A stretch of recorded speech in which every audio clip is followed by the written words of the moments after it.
work and continue to transform. God bless you all.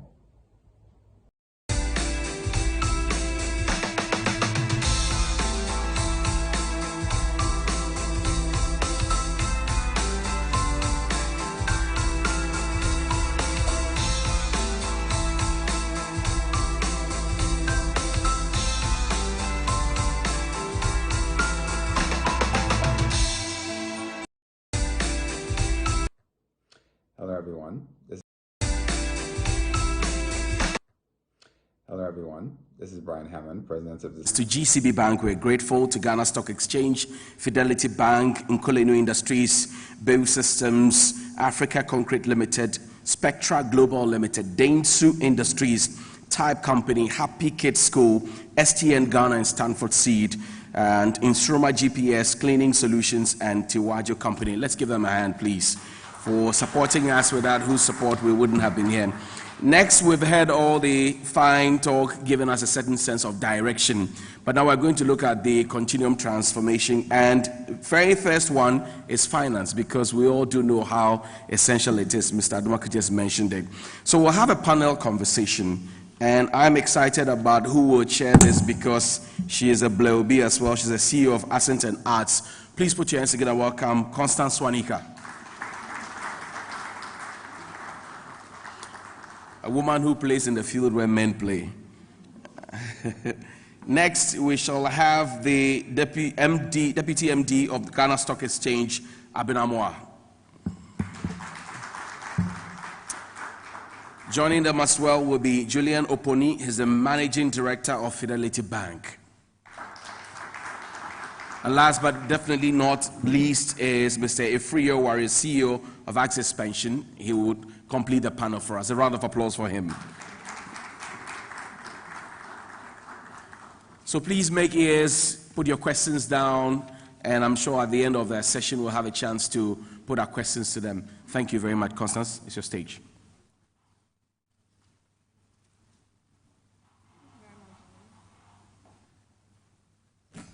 Once again, very good morning to all our guests.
That's the project that I funded almost completely by myself just about 2 years ago. And so I was very delighted to hear Kofi's presentation. I thought, well, all the questions that I had, he had answered them. I would still have a very objective conversation of what it's like to sit in walking in our shoes. And this is my first question to you, Abna, who I know personally, and Julian, and the guest. I forgot your name. Yeah, yes. And I think I speak on behalf of a lot of the business leaders here today, of imagining yourself in the life of an entrepreneur and having the traits of an entrepreneur, the value of intuition or gut feeling decision making. And this goes to you as funders, that we're all taking risk and we're all acting on certain principles.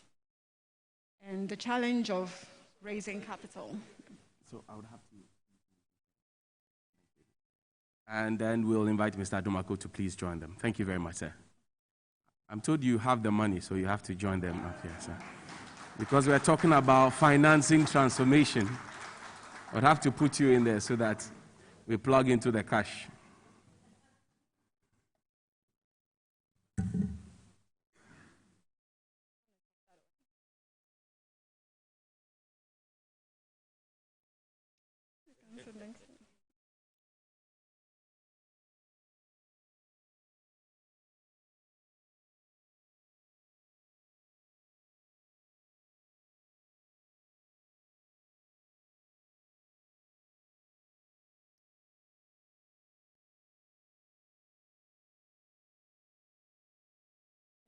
So I'll take the question one more time, that imagining the life of an entrepreneur and understanding the traits and the mindset of entrepreneurs, taking calculated risk. So the value that we place on intuition as funders or gut feeling decision making. And at the time of decision making, what indicators are you using at this point? Have you profiled or stereotyped a customer based on algorithm or your own background experience working with the client? So maybe I'll start with Abna. Thank you very much, Constance, and good morning to everyone. Your Excellency and Madam President, for inviting the Ghana Stock Exchange to be with you here. The purpose of the Ghana Stock Exchange is to facilitate access to long-term capital for businesses and provide a safe and rewarding investment environment for investors so that together we can grow our economy, grow businesses, and be relevant and hire people. So the Ghana Stock Exchange is there to facilitate access to long-term patient capital through something that the Stanford Seed stands for, partnership. And when I look at the mission of Stanford Seed, I was really impressed with it because it absolutely aligns with what we do. Transition local companies to international players, working alongside member companies, partnership, through the journey of transformation and paving the way for others to follow, leadership. So the Ghana Stock Exchange is about partnership. And when an entrepreneur who is ready to share their vision with other people who are not coming in to run that business, because the Ghana Stock Exchange pools public funds, a whole lot of hundreds and thousands of potential investors in Ghana and around the world who are permitted to invest in Ghana. The entrepreneur sells their vision to them, and the entrepreneur is ready to account back to these thousands of people that this is how I've used the funds you gave me. And accounts, let's say every half year, every 6 months with financial results, put in place governance structures, including a strong board, independent board that can give guidance to that entrepreneur. Then that entrepreneur receives those funds and makes those investments that will grow the businesses. What we do at the stock exchange is to facilitate this process, bringing those that need capital together with those that have long-term patient capital. We currently provide for 2 main types of capital. And today I'm here to talk more about what we call equity capital. Because what we realize is that a lot of entrepreneurs think of financing only as debt capital. And there are enough bankers here to tell you that debt capital can only allow your business to grow to this level. But when we are talking about transformational businesses, which is what SEED stands for, then we are mostly looking at patient capital you don't need to pay back, especially the equity type. That is where you invite other people to come to your business as shareholders. And so when we look at the countries and economies that have developed significantly, including where HE is from, the US market, the venture capital market, the private equity market, the public market for long-term patient capital is where many businesses today that we use their products, the Facebooks, the Microsofts of the world, that is where those transformational businesses have raised the patient capital that they need to grow. Stock markets allow the investors who have given these monies to trade those securities. When they are, because they don't want to necessarily hold a stake in your business for 50 years, if their needs change, then we provide liquidity for those businesses or for those investors to trade in the securities you issue to them as they've given you that capital. So we are there to facilitate it, and we like hearing the stories of entrepreneurs who are ready to share. Thank you very much, Abna. But my question to you, you're the Ghana Stock Exchange. Now, 2 years ago, I was looking for short-term funding. You'll be the last person that I'll think of, because Ghana Stock Exchange, how many companies you have even listed on the Ghana Stock Exchange? And I think our conversation this morning is, financing that is agile, looking at the environment within which you need and the timing within which you need the funding. And then we also, I loved listening to Kofi, where he said all the things that I wished I had heard 2 years ago. He also said something that, banks are walking the walk now. However, I asked whether you had ever put ourselves in our shoes. So you are talking about interventions that for us, I wonder if any of my members are part of the Ghana Exchange. So I will throw that question to Julian, who I've had extensive conversations with, because they actually are bankers, and he knew what my journey, transformation journey, was like at the time where, our bankers thinking of impact investing and looking at the context within which our businesses are operating, because I see myself as a social entrepreneur. Julian, the first interaction that I had with one of your relationship managers was he didn't know my business. Kofi said something that we know our businesses better than you do. Now you sent me a relationship banker who walked in and said, I didn't understand what you're trying to do. So my facility was rejected. The second time, I almost left the bank, and I came to see you, and you knew exactly what I wanted to do, looking at the context of the environment and what I was trying to solve, the problem I was trying to solve. We also talked about innovation. We also talked about how agile banks are moving. As a recap of what happened? If you look back, would you say that you wish you had done things a bit better? That's a difficult one. I knew she was going to put me in a corner today, but that's fine.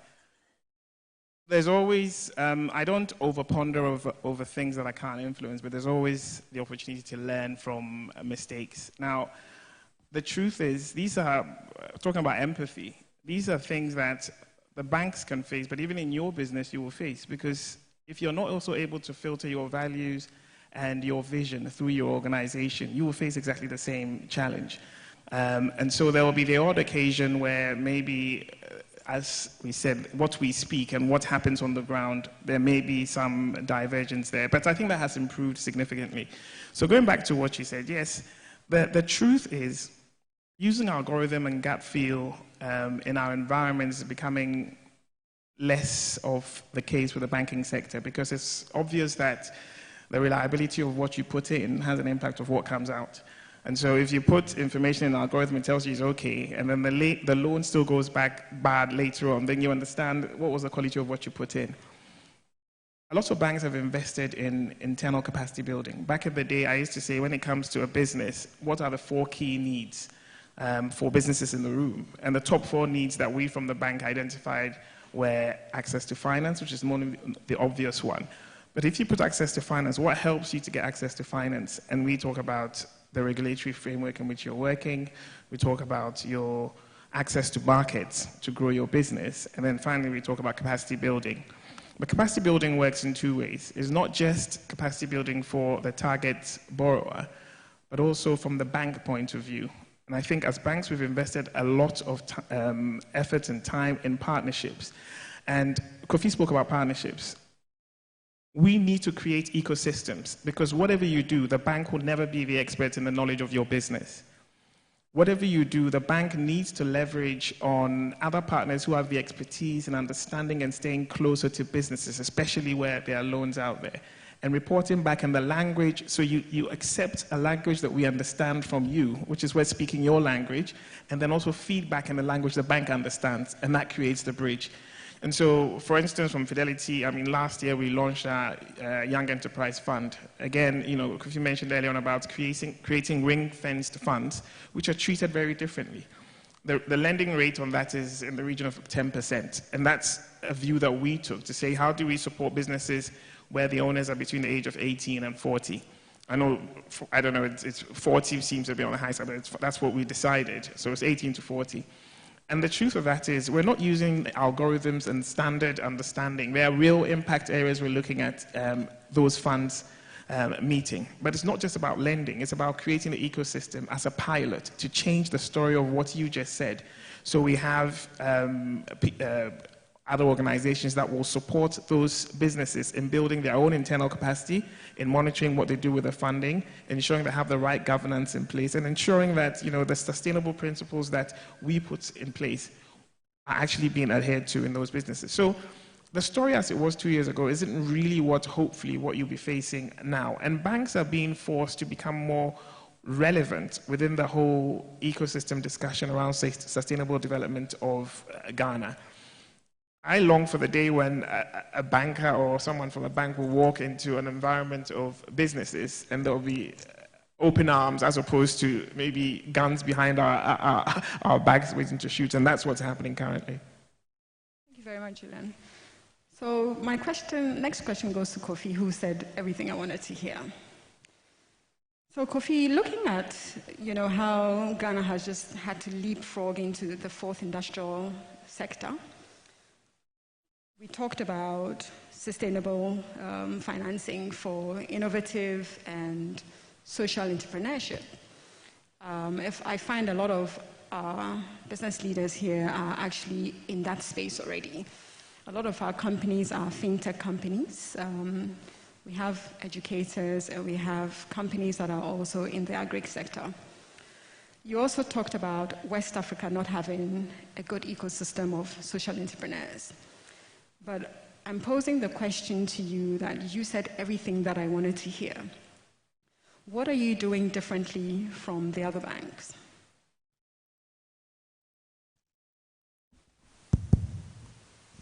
Good. What are we doing differently from other banks? I think in GCB we have made the focus of small to medium enterprises and even large corporates. We've made it an integral part of our strategy.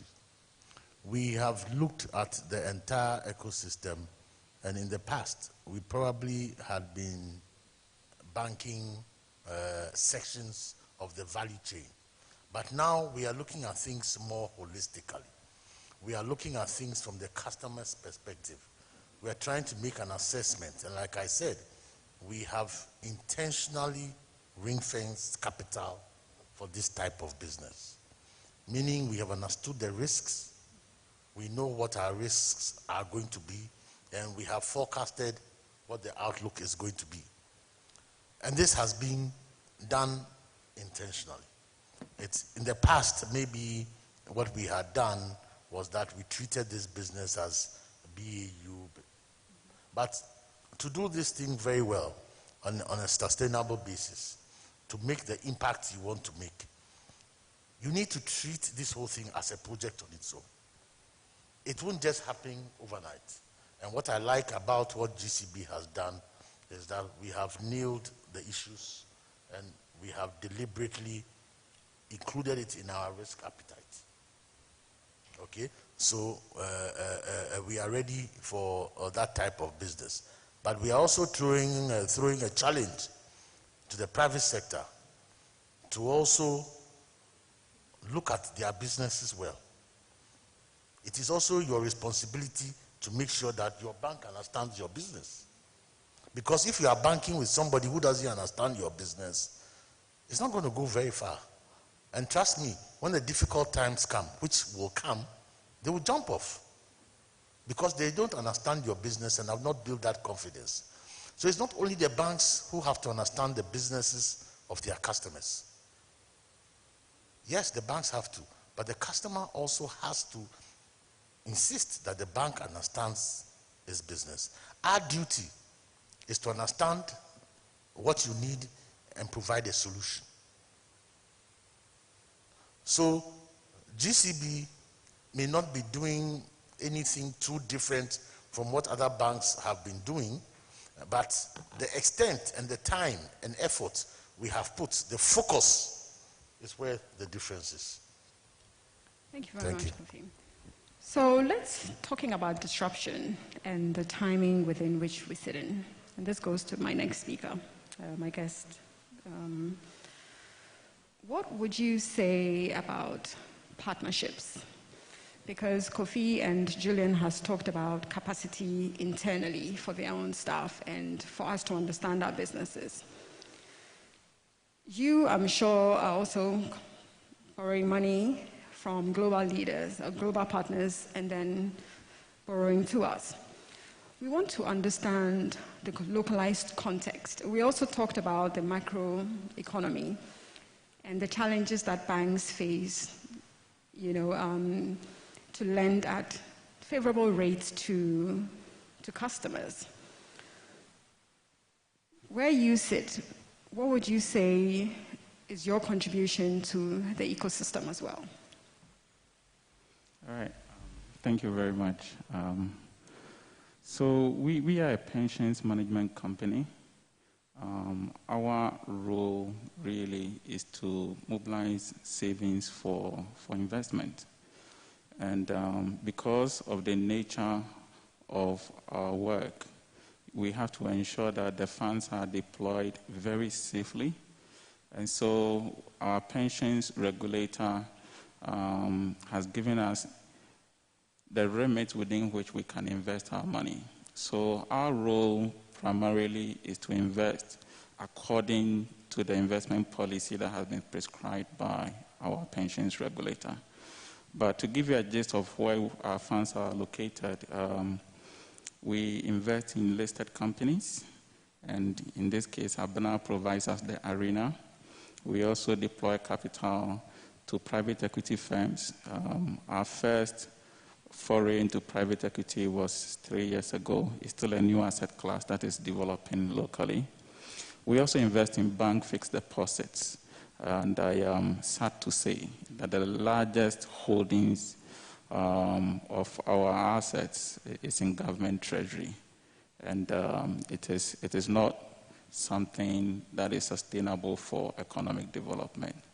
Of course, this also raises a certain obligation. I mean, how do we ensure that our businesses are viable and are investment worthy? I think it is a bigger question that needs to be addressed holistically. Okay. So I'll just ask one round of questions, and then would like to open up the conversation to our guests. I want to talk about regulation.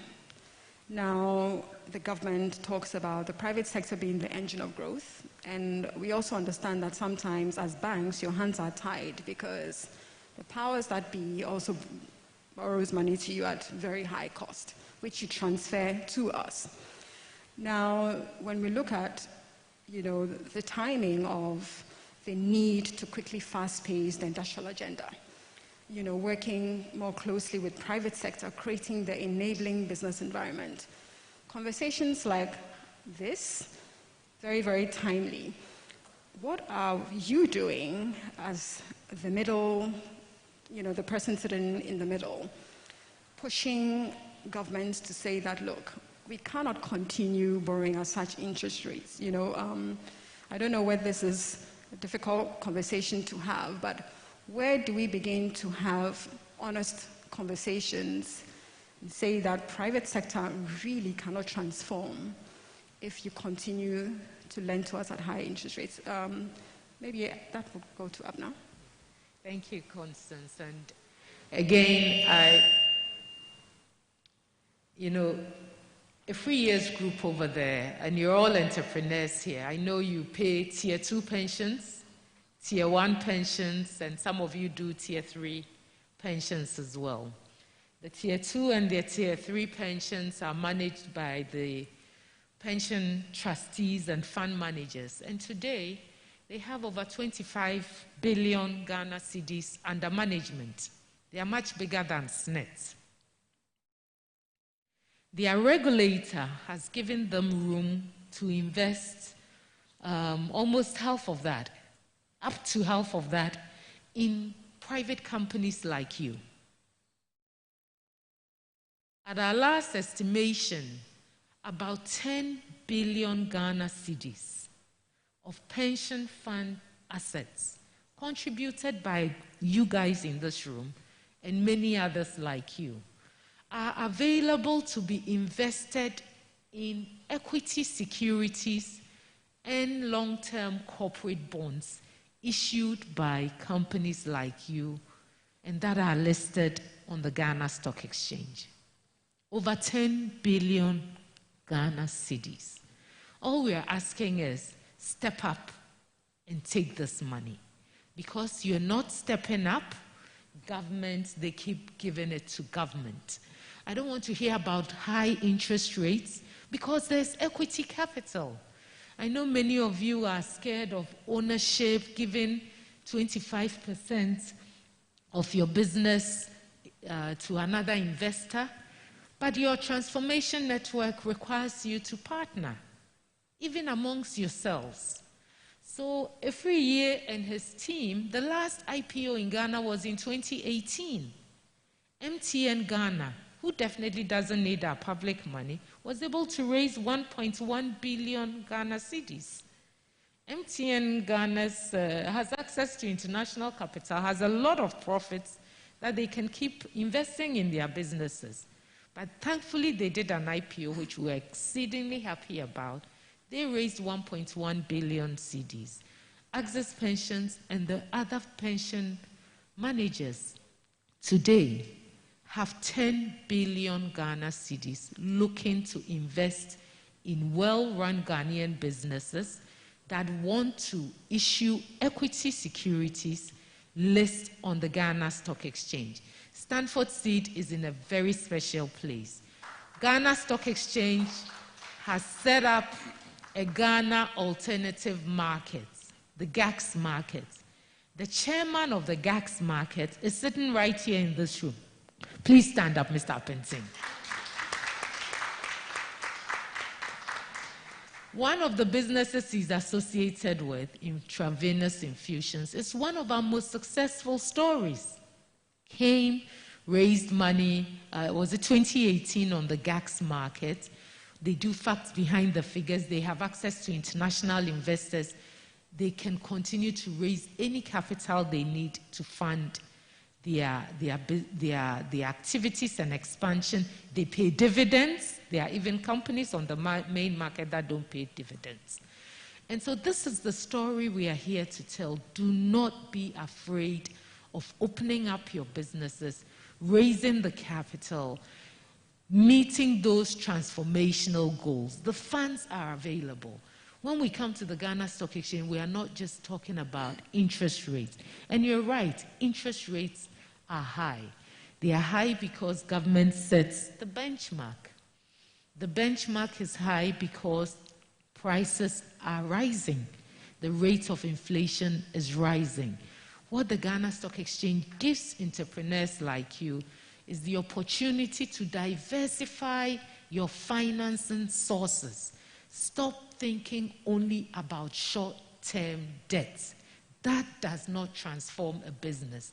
That solves a short-term working capital need, because long-term capital, and on this case I'm focusing on equity capital, is what will move your business. And Kofi won't lend to you if 90% of your business is funded by short-term debt, because you cannot pay back.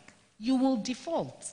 So Kofi says, here, make sure 40%, 50% of your financing need is permanent capital, where you can get from Access and all the other pension fund managers that are there. Fidelity even set up a private equity fund.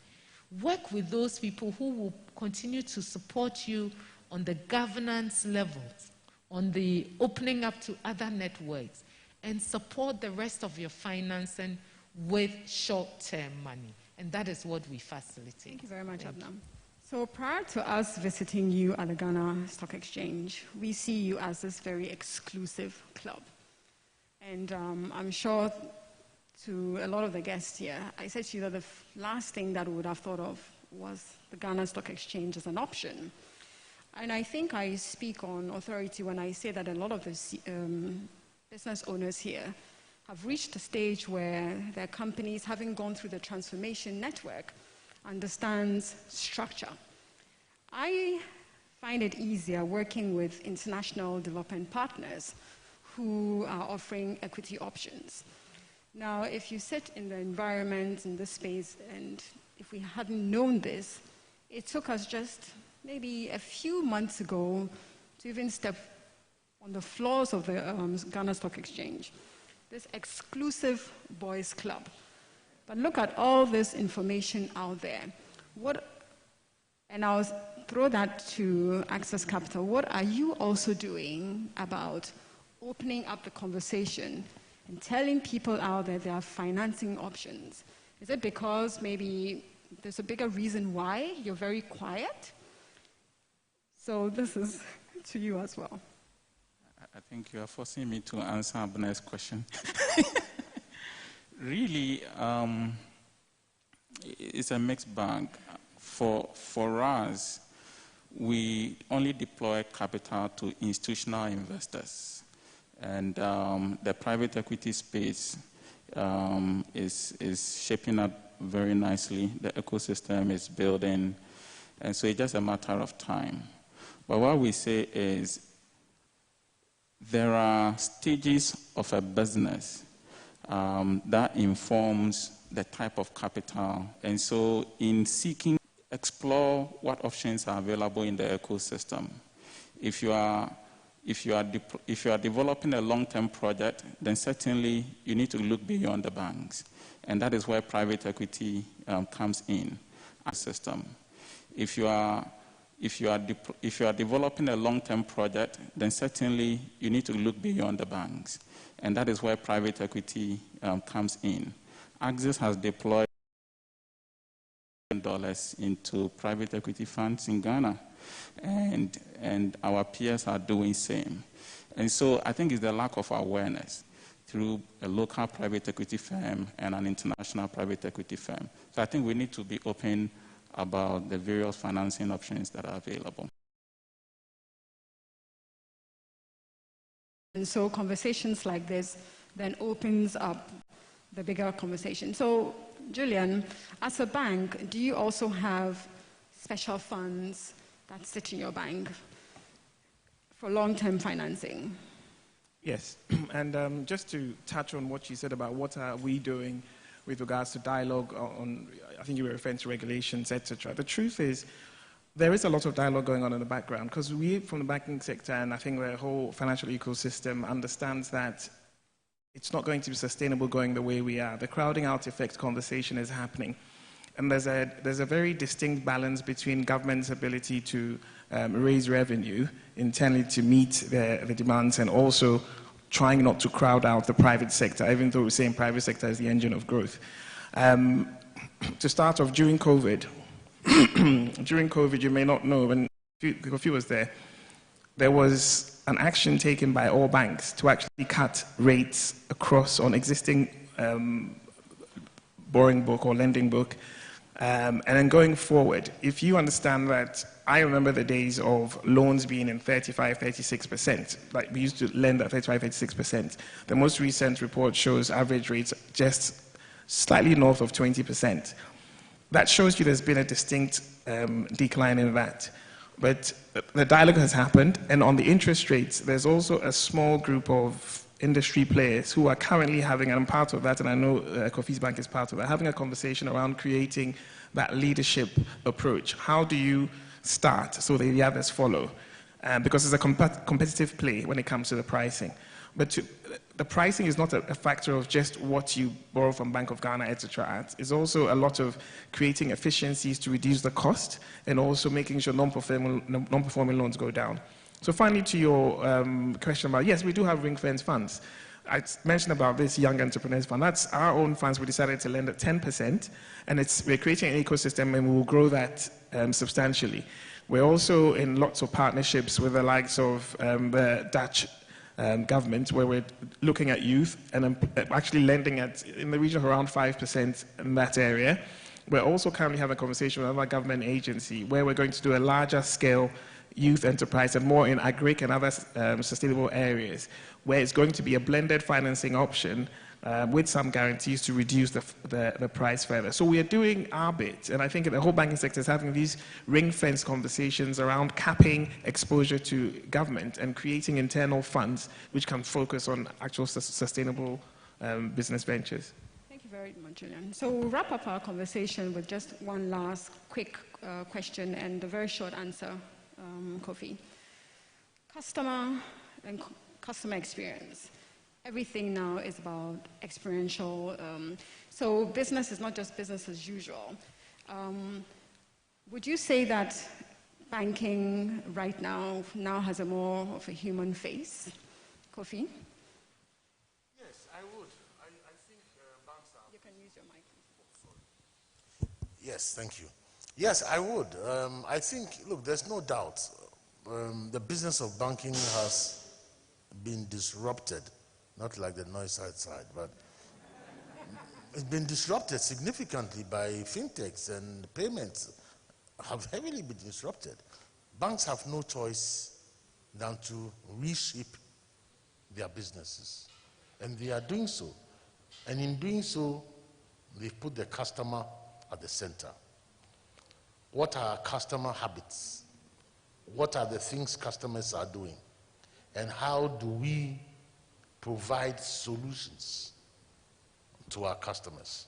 In all of this, what banks want to leave with customers is the experience, the encounter with the bank, whether in person or on a phone or an app. That is what all banks are striving to achieve now. So it used to be customer services. The design and the philosophy is all now moving towards customer experience. And technology is fundamental to all of this. Thank you. Thank you very much. So, big round of applause to you. I don't know how many questions we can take from our guest, or if we don't have time. 5 questions. Just 5 questions. Yes, 5 very short questions. Please keep the preambles and shoot the questions. We'd like to hear the questions. Thank you very much. So we'd open the floor to just 5 questions, and you can throw it to any of our speakers. Great. The first person, please. No question. I have a question. Questions, please. Hello? Yes, sir. Oh, Nana himself. Thank you very much. I've enjoyed your discussions. My problem is with the IT. Now, with the current IT, for which most of us born before computer cannot follow. You get an alert, and sometimes you see the alert, there's a debit, for which you haven't signed any check for anything. But then your money is going away. How do you get protected? I hope you get my point. Yes. Monies are being stolen from the banks, from our monies, through the IT. That's happening. I don't know whether you are aware, the bank managers. You'll have some guys in the banks that are so smart that they are taking away people's monies. Let's see how you address it. Okay. For me, I'm sure we can consolidate the questions and then we can answer. So, Sikana Yera, the first one. Yes.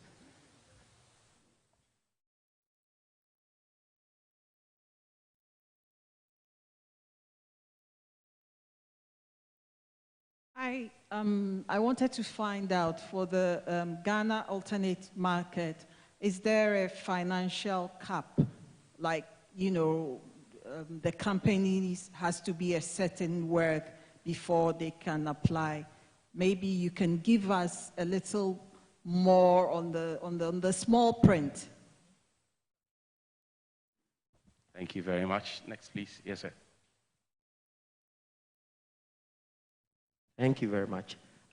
Based on the discussion so far, I think it is quite evident, it is a contribution, that there are pockets of opportunities for raising funding across the table. I think what appears to be missing is a link around the table. So a borrower will go to a bank and ask for funding, and the bank will say you need some level of equity, and it is left with the borrower to go and find that equity. Is there the opportunity to create a forum where there's an engagement between venture capitalists, banks, insurance companies, etc., for there to be a single-stop discussion around this so that it is not left to the borrower? Ideally, it should be the borrower doing this, but I guess the capacity to do that is very limited, and that leaves a lot of opportunity on the table. Thank you. Thank you. So you want to know if there's a possibility to have single platform where the equity and all of that can be looked at. Last two questions. If you are fine, I'm fine. So, is there a question? Okay, you have a question. Yeah. No, I'm fine. So I think what we'll do is 3 questions from the audience. Who would like to take the first one? Okay, I'll just say something small to the first speaker. The stealing of money from bank accounts, but when they steal, they alert you, which is very interesting. They steal and they alert you. I don't think, I think stealing is rather a very strong word, and I don't think they are stealing. In this business, errors happen, okay? So sometimes you've taken 52 cedis, but what has hit your account is 520 cedis, okay? When you have these things, I think most of the banks have a way, established way of making a complaint, and it will get rectified. In some cases, it depends on what the transaction is. The transaction itself will rectify by itself. Sometimes you go to an ATM, you don't get the money, but it debits. You see on your phone you've been debited. After a few hours, in some cases, it reverses. In some cases, it doesn't. And we are sorry that some of these things happen, but you only have to go to your bank and inform them, and they'll address it. If it was a real fraud, you are unlikely to get an alert to say, I have stolen 10 cedis from your account. So when it does happen, please feel free to contact your bank, and I'm sure they will politely apologize and do what they have to do. Thank you. Very much, Kofi. So the second question, I think that can go to Abna. The financial cap. Yes, so the GACS market is very simple. We've made it the easiest market to come to. You can be a startup or you can be an existing business. The minimum stated capital, which is even after you have raised money to get listed on the GACS, is 250,000 Ghana cedis if you are raising capital. So for raising 250,000 Ghana cedis minimum, you can get listed on the GACS. We are even reviewing it to say that a company may not be ready to raise capital, but is interested in getting listed on the market, observing how the market behaves, and then coming to the market to raise capital when they are ready. In which case, you can list even without raising capital. We've had one company, Pessoa One, do that this year. It's called listing by introduction. We also don't have any, we require a company that is listed on the GACS generally to have, if it's not a startup, to have had a 3-year operating history. All of the companies in here more than meet that requirement. Must you be profitable? Ideally, yes. But even if you haven't been profitable in the past, you must show that you have the capacity to make profits in your future. In terms of costs of listing on the Ghana Stock Exchange itself, the application fee for listing on the on the GACS market is, I think, 5,000 cedis. And then once a year, you pay 4,000 Ghana cedis. That is what comes to the stock exchange. There is no annual renewal fee.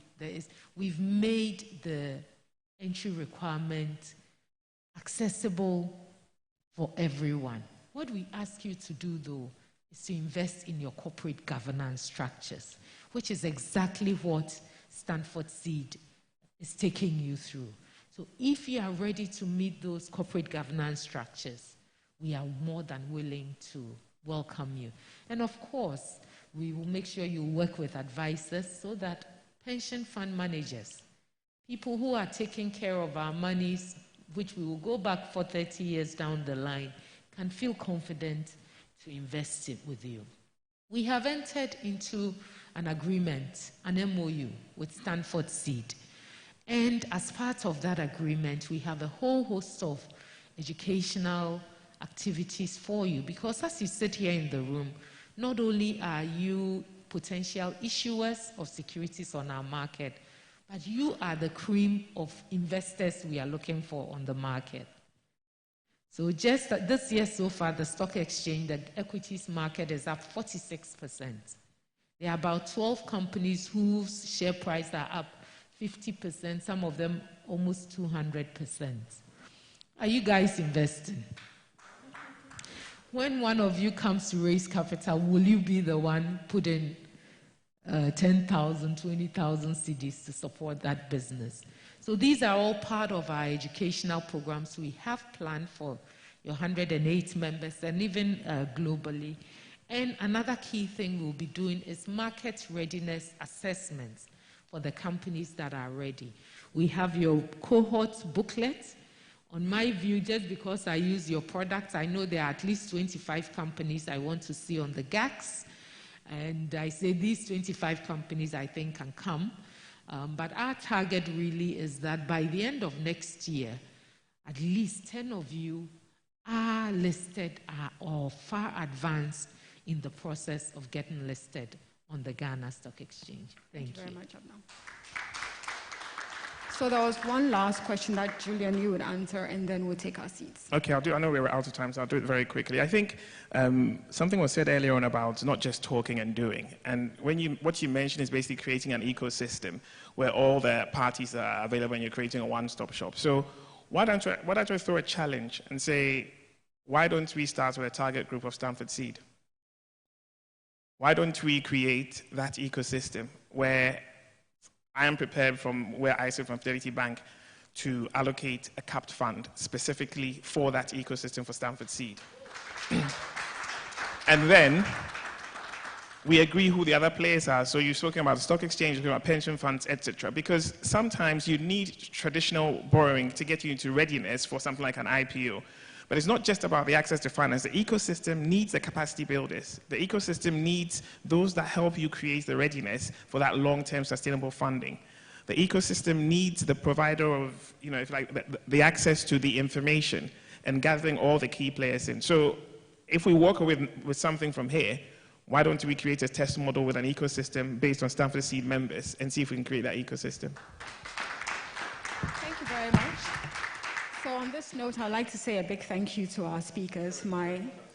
So there's one last question. There's a question from Akwesi Sapon. He's joined us online.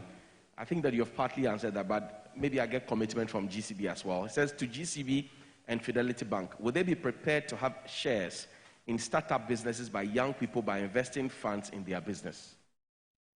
The simple answer is yes, but through a different vehicle we have already established, yes. And the same here. Our Young Entrepreneurs Fund is basically that, and it's going to create the same ecosystem that we've mentioned, and that's already in play. So thank you very much, speakers. I think my love-hate relationship with the bank has just been dispelled. Today's session has been very informative and insightful, and so we look forward to a closer partnership with finance institutions, and I think I speak on behalf of the other business leaders. Thank you very much. Thank you. Thank you very much, Constance Swanik.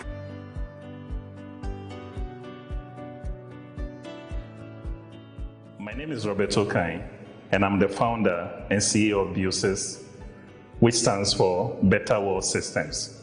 We are based in Ghana, and I'm so excited to be one of the SDG pioneers for 2021. BUSYS is an IT consulting company that creates impactful software solutions to advance sustainable development. Our mission is to work with inspired people to deliver life-changing software solutions that enrich lives and transform organizations. And now I'm free and you will feel so. Make comfort denso products at the amount. Sabani near Messia, denso power bleach, a free and in Kikawan, denso disinfectant, a yama mortuary, baby and carbone, public toilet, any gatem, denso antiseptic, a yama jarrier, no come one getting kitty a young fire anyway. I feel you would denso floor sanitizer. I had a paper form, say your tiles so. For paper, a come one getting kitty na, no madame suye sham. Denso concentrated liquid soap, and so ever what the mouth. Kayo, say you will no. Bakuya green and a bakuya orange. Green one no, so with the coffee, it's immediately to Pupomu, a chip from Emania project. Factory way much ready. A sunset orange one no, a year grease, any oil, any free factory one. And then Remaya Bay, lemon bath hand wash, for Ronsa, a yimwawa, Namamusa Musuye sham. Denso product. A feeling Kikawa Beijira. And Kratway, FD Ashishemwajiatu. Let's go shopping. In Kulenu palm soup base, and what is made of? It's made in 2 different flavors. They have the pure palm nut fruit, and we have the prekase and abedu. That's very good. Then this will help my palm nut soup preparation in the house very easy. No more pounding on palm nuts again. Of course, it's going to make it so easy. Really? I heard all that you were talking about. In Kulenu palm soup base, I need to get my wife one to prepare me palm nut soup. Available in all West Africa.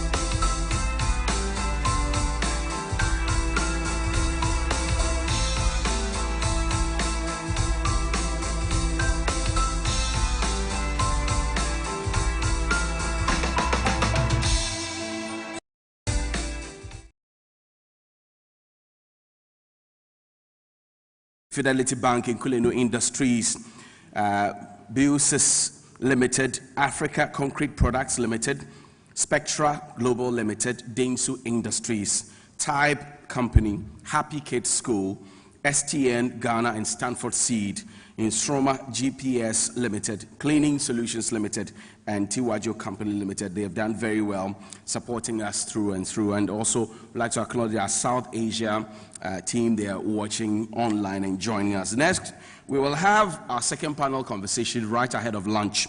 And we will be talking about the transformation mindset, innovation, and pitfalls. Our crack panel to join us to do this will be first Nana Dr. Michael Ejekum Ado. He's a pharmacist by profession and an entrepreneur by vocation. He says that he is interested in the passion of leaving a legacy behind, a rich information that could help people transform from nowhere to somewhere, from nobody to somebody. And he's a leader, a lecturer, minister of the gospel, a counselor, a consultant in creating and starting a business, the boss at Mikado Holdings, Kama Group. Please put your hands together and welcome Nana Dr. Michael Ejekum, the CEO of Mikado Holdings. Come on!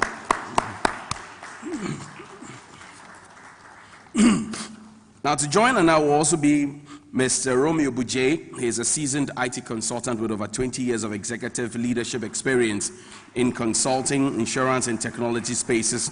He is currently the CEO of IT Consortium Limited, one of the first financial technology fintech companies in Ghana to introduce mobile money as an alternative means of payment. Let's give him a round of applause. And last but not least will be Mr. Kweku Asma. He's an electrical engineer and industrial automation specialist with over 25 years of successful experience improving and deploying automation solutions across the country, and also the CEO of Process and Plant Automation, Process and Plant Automation. He started his company with 3 employees, no office today, he employs many, many, many people. A round of applause for him. And I'm going to be moderating the session. Thank you.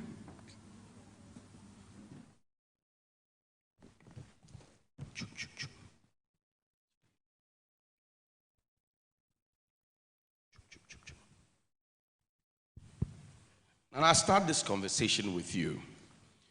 For many young people who want to get into business, they are looking for mentors like yourself. And the understanding of mentorship perhaps is limited to come to the big man, get money from the big man, start off, spend some, lose some, come back, cry again, get some more, go back, quote a few Bible verses to you, especially to you, the pastors. What is mentorship to somebody who wants to do a proper startup? What must it mean to them? I think we better give applause to this questioner. Shall we give him a round of applause? Exactly what the young guys do. And the first thing they ask of, money, money, money. I don't have capital. I don't have capital. But we in the employment believe that you cannot succeed with your business with capital. I've observed that we have 6 M's as factors of your business: manpower, machines, materials, marketing, money, and finally, minutes. That's time. Money is one of the 6. And most importantly, is the least of all the factors. Do you get me? Yes. The most important is the manpower. It's you and your mindset, your vision, the way you want to carry yourself. Then the IT, then the source of your materials, the office, the location. They are all important. But if you come to me and ask for money, capital, as the most important aspect of the business, to which I think is not, we are at cross purposes. It means that the advice I will give you may not even be carried by you, because that's not your focus, that's not your mind. Unfortunately, that's what we've been trained at home, at school, at church. It's all money, money, money, money. But I'm here to announce that it's not correct. From 40 years of business experience It's about your credibility. That's so important. At school, you take a lot of things for granted. I remember I had a classmate who come and stand in front of the class and say, somebody has stolen my pen. So lelem. Meaning, in 2 hours' time, everybody's pen will be missing. I knew this guy so well from Form 1, before we did the O level, the A levels, he became a lawyer. Now I could remember that Solelem is now a lawyer. Now if his son comes to me for advice, for support, I think about the background. I may not give you the capital. This has gone on for all these years, and that Ghanaians as a group of people, we don't trust ourselves. Because we take a lot of things for granted at home, at school, at church, forgetting that we are putting up a legacy for ourselves and our children. If you want to clap better, because it's a sign. That is worrying us. Now you go to church and your pastor tells you, in a year's time, you'll be dangling your keys. You have your own house. Meanwhile, you're on a salary of 2,000 cedis. How do you build 2-bedroom? And the following year, you come and give testimonies. You have stolen money from your employers. Money. So please, in order not to make the conversation so long this morning, I'm saying that if you come to me as a mentee, be ready not to talk about money. The moment you mention money, you are out of my question. And I hope most employers are like me. And they are clapping because I'm speaking the gospel truth. So tell your guys, the youth, both male and female, because we want gender balance. That's right. When they come to us, they should tell us their vision, what they want to do, how they will do it, and whether they have the credibility at home. Why is your father or mother not helping you? Why is the church not helping you? Why do you come to me? Then there's something wrong somewhere. So I believe that mentorship is something that come to me for advice, but don't come for my money. Thank you. I see. Mr. Bujay, that brings me to you. Innovation is key if you want to survive and thrive, you want to launch into entrepreneurship. But there's also the element of radical transformation along that journey. How did you do it? Wow. Okay, maybe I'll tell a story of how we did it. So IT Consortium started building enterprise system for the universities. And at that time, the dominant company supplying that particular software was a foreign company. And luckily, I actually worked for that company before we started thinking of that. But after we've done it a while, we realized that there was a problem. And the problem was just how students were paying. And then those days, if you need to pay your school fees, you have to go to the bank. You pay it into the account of the school and get a paying slip and take it to the school. And when you go there, they will have to wait 3-6 months for you to get your statement to know whether you have paid. And there is this classic example where this young man goes to a school and say, I've paid my school fees and my brother has paid it. So I have 2 statements from the bank, stamped. So refund one to me. They took it, the school took it and tried to do the reconciliation. In about a month, they realized that the guy hadn't paid anything. Credibility. So we saw a problem that needed to be solved, and that was link the core banking to our enterprise system to allow for service to be given to the students in the school. And that time, power was a problem in this country. There was no data. And nobody would trust you. No bank would trust you because we did not have any track record. But we persisted and spoke to banks and some of the banks are here. There's a bank here, and I'll mention Fidelity Bank trusted us with a solution that time Very few people had tested it. And it was that also that helped us with other banks to catapult us to what we are doing. So sometimes, yes, we might talk about banks being rigid and things like that. I remember I was invited to a bank, and I won't mention the bank's name. And when I got there, the MD said, "I know you." And I said, "Yes. I came here about 5 months ago." He said, "I asked you to speak to this gentleman. Call him for me." They called him. This gentleman felt what we were bringing was nothing. And here I go back to the conversation that was had. Maybe I could not explain to that person the solution properly. But this bank was losing a major client, and the client said, "Until you use this solution, we will take our money from your bank." And that day they signed up. There was a gentleman there who was moving from that bank to another bank and ran and told the other bank that, "Hey, this bank has signed on the solution. You better do it before you start losing clients." And they also called us and they signed on. So solving the problems, payment problems within the ecosystem, is what helped us to be able to catapult us to where we are now. Thank you very much. Kweku, there is also the mindset and how to transform it. I'm picturing 25 years ago when you started off. You had no office. You had 3 people following you. I'm sure you were very, very hungry at the time and desperate and wanted to innovate. What kind of mindset did you have then, 25 years ago?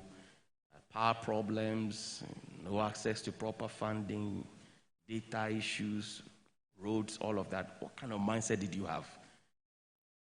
Thank you. So I set out to offer a service that I thought wasn't existing in Ghana. Industries were bringing in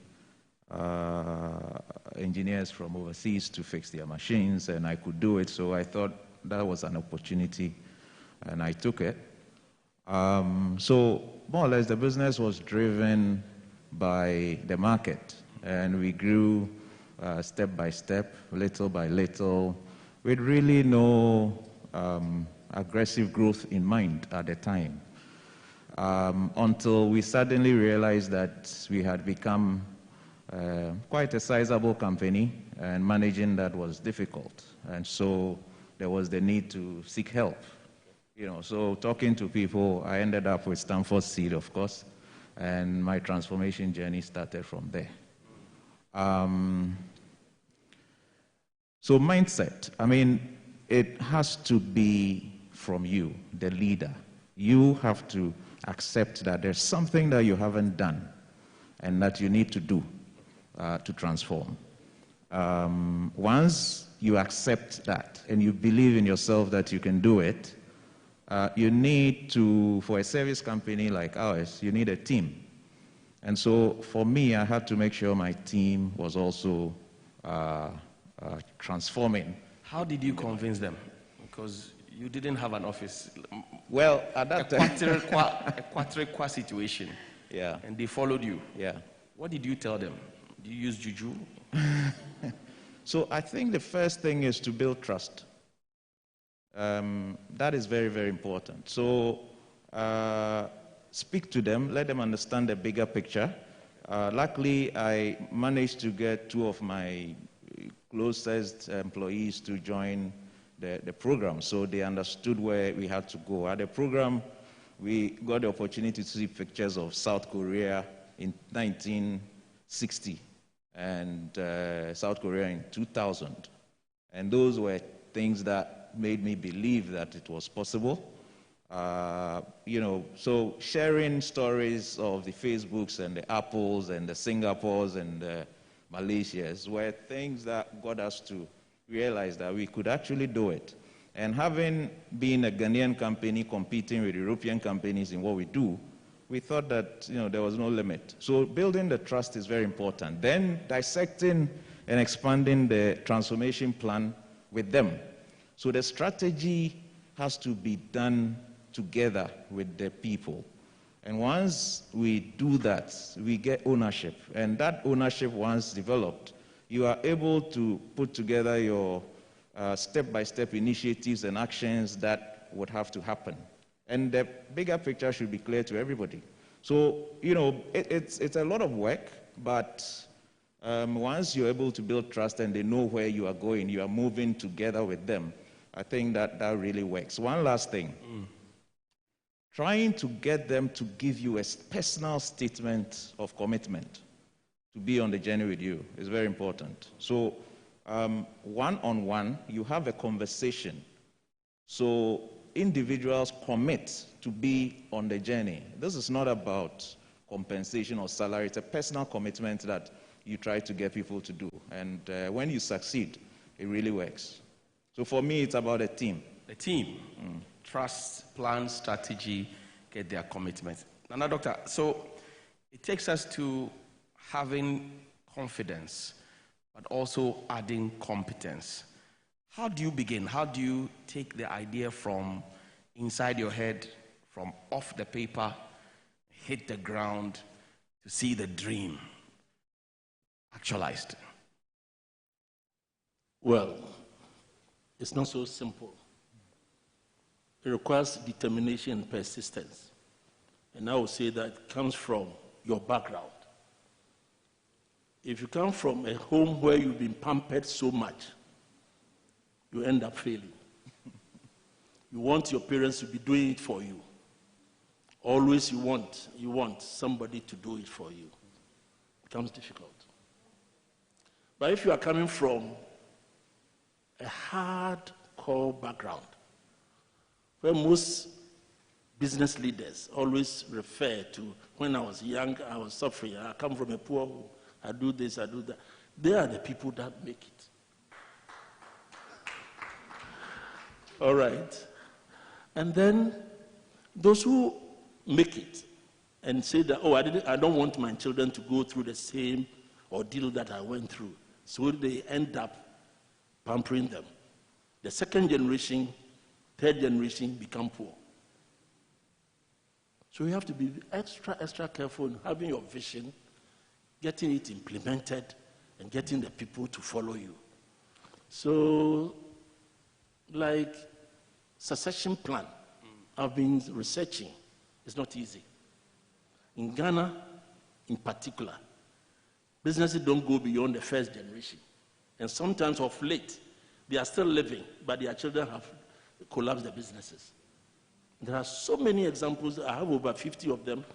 Big names, but their children have destroyed the business, whilst the man is still alive. And those who have already gone, and the children came to power, they started fighting among themselves.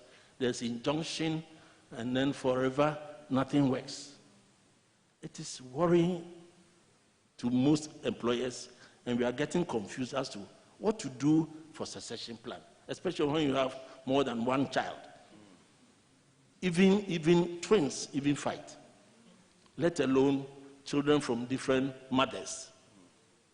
It makes things worse. So just to answer your question, having a vision, getting it implemented and get it through to take it to the next generation. I will laugh over it and say, may God be our helper. God being our helper, there's also the angle of a certain arrogant sense of entitlement that some youngsters have. They think that they have earned it because they have a degree, so when they come to you to work, you must do it. And if you don't do it, they can decide to go and come and they may find a job elsewhere or find an opportunity elsewhere. What do you say to such young people who have needless pride? Well, would you call it pride? They think they know so they can change businesses. These days, I call them employment prostitution. I come to a restaurant, I see a waiter for 1 month, 2 months. Next time I see a different person. I go to a different restaurant, I see him there. You go to a hotel and see a worker Next time he's at a different place. They keep on moving.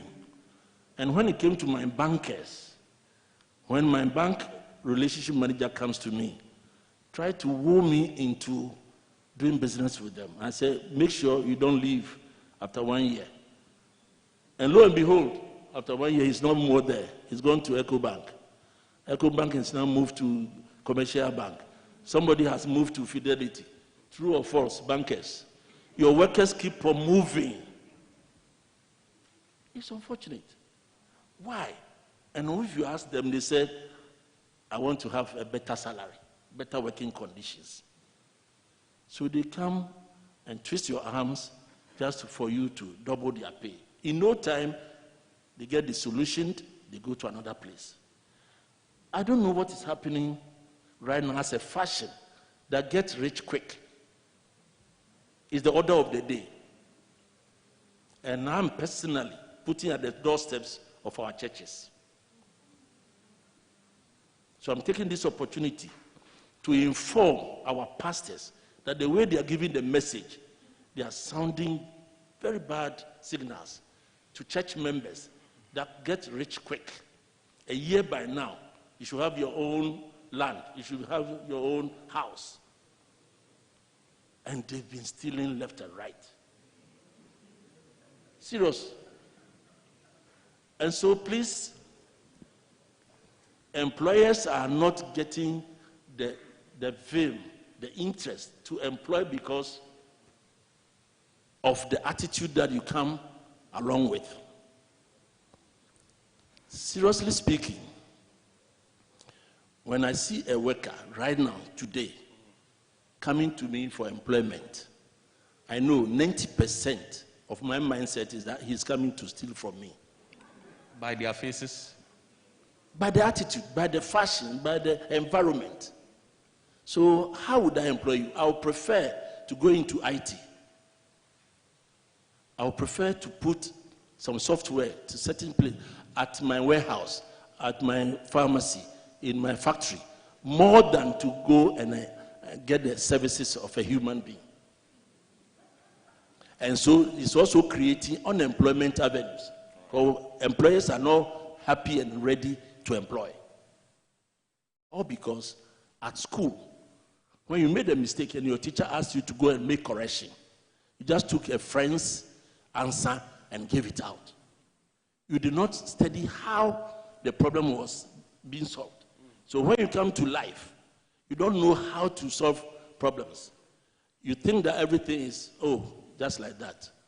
And then from stealing at school, you bring it to your world life, thinking that anything smart makes you a better person. If you have a friend who buys a car within 2 years, and you know his salary, why don't you find out? And even parents are also to be blamed, because they also do not ask, how on earth that you made this money to buy this Mercedes-Benz? And we are just putting on the face of ritual murders. It's not true. There's no ritual murder. There's no blood that can give you money. They are stealing from their employers. They are stealing from doing bad businesses. And then they want to cover up by putting the idea that this, that. So, my friend, we have to be extra careful as a society, the rate at which we are trying to get money quickly. Okay, Mr. Bujay, so it takes me to the next question. Doc mentioned the fact that people are not meticulous and careful enough to know the processes of arriving at the answer. They just want the answer. They don't want to stay in and be refined. So you walk to the bank, GCB, Fidelity Bank, you go and take a loan from them as a startup. You give them all the wraps and the business plan, and they give you. Then you come back 6 months' time, still cannot shit. How should young people approach trying to get finance and managing it to transform their dreams so that they can also employ some people and be great like you? I don't know whether I'm great. But I honestly don't believe that starting a business, the first thing you need is money. I've never borrowed from any institution. But we've worked hard on the vision and sought to grow in our pace in strategies that allows us to be able to raise money. But it doesn't mean that all businesses goes that way.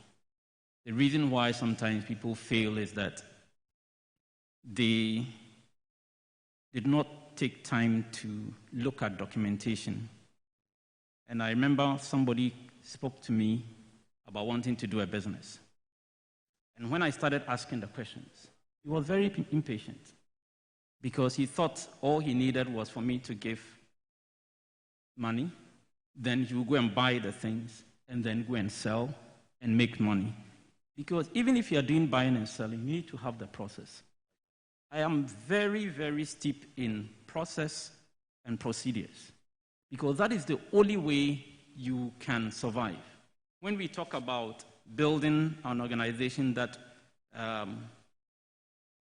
live beyond us, we are thinking of building things that we don't have to be daily involved to be sure that it is working.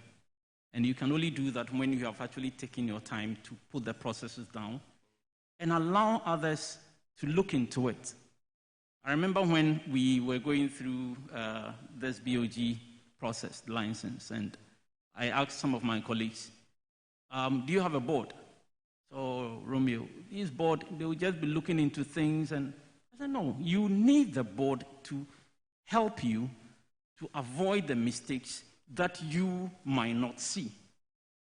So I believe that if a young person is to go to a bank, he should take time to talk to others who have done it, help them to be able to put down structures that will allow the banks to be able to trust them. And so because banks don't have money for free, it is you and I money that have been put there.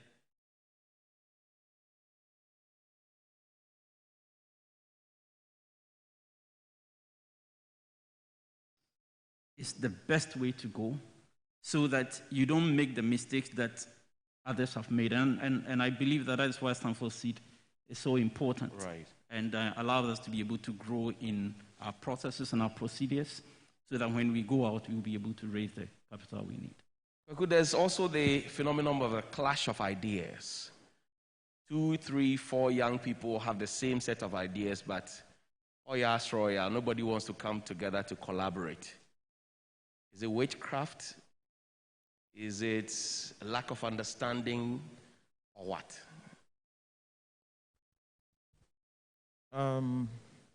Maybe it's about the fact that everybody wants to be the first. Everybody wants to be the richest, maybe. But it doesn't work so well in business because if you collaborate and you put your resources together, you would succeed bigger. It is always the case where one person is swamped with a whole lot of things, you get so busy that you lose focus. And so it's important that, young people, if it is money they need, everybody contributes 25% to, get 100% and move into business. I think that collaboration is actually the best. Partnership is key. I mean, 10% of $1 million is more than 100% of one, right? So obviously, it's the right thing to do, to partner.